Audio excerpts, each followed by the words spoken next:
এবার ভগবানপুরের খবরের দিকে নজর রাখতে হবে। বিজেপির মিছিল আর সে মিছিলে হামলার অভিযোগ দেখুন, যেখানে স্লোগানিং চলছে। বিজেপি তৃণমূল স্লোগান পাল্টা স্লোগান।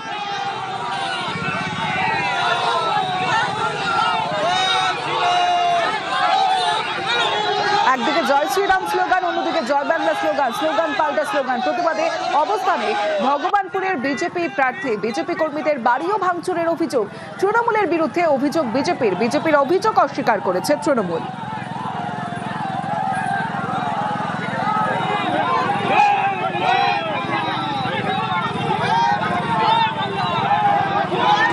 আমাদের শান্তিপ্রিয় মিছিল 700 মাইলে গিয়েছিল, শান্তিপ্রিয়ভাবে গিয়েছিল।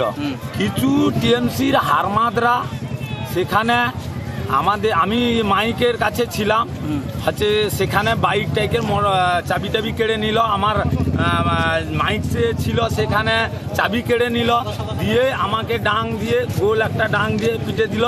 আর সবাইকে পিটাপিটি বাইক টাইক ভাঙা ভাঙি। যে তৃণমূলের গুন্ডা বাহিনী, সন্ত্রাস বাহিনীরা হঠাৎ করে আমাদের আচমকা আক্রমণ করে, যেটা পুলিশের পুরো পরিকল্পিতভাবে এটা করেছে। কারণ ওখানে মালিক যিনি আছেন তিনি তার দলবল নিয়ে আমাদের উপরে আক্রমণ করে, তাদের বাড়ির মহিলাকেও কাজে লাগিয়ে আমাদেরকে মারধর করেছে। আজকে যদি সেন্ট্রাল ফোর্স আমার 3 জন না থাকতো, আমাকে প্রাণে মেরে দিত। এটাই মানব পড়ুয়ার পুরো পরিকল্পিতভাবে ফাঁকা মাঠে গোল দেওয়ার চেষ্টা করছে। ওখানে বিজেপি র্যালি যাচ্ছিল, চলে যাচ্ছিল, তারপরে ব্যাক করে তারা এসে মসজিদের কাছে জয় শ্রীরাম বলার পরে মুসলিম মহিলারা ছিল, একটু গন্ডগোল হয়, অন্য কিছু না।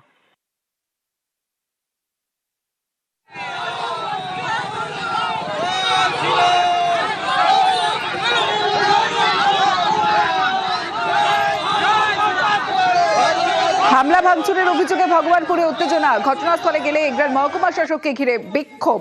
আর এই ঘটনায় সরব হয়েছেন শুভেন্দু অধিকারী।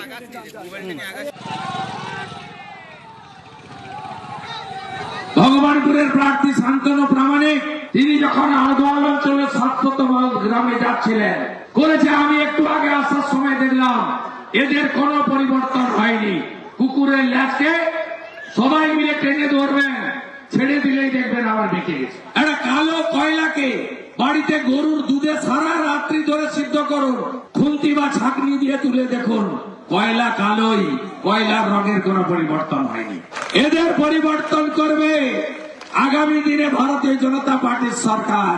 কিভাবে পরিবর্তন করতে হয়, কিভাবে সংশোধন করতে হয়, যোগী আদিত্যনাথজি দেখিয়েছেন, হেমন্ত বিশ্ব শর্মা দেখিয়েছেন, শুভেন্দু অধিকারী, শ্রমিক ভট্টাচার্য, দিলীপ ঘোষ, সুকান্ত মজুমদার, লকেট চ্যাটার্জিরা আগামী দিনে এটা করে দেয়।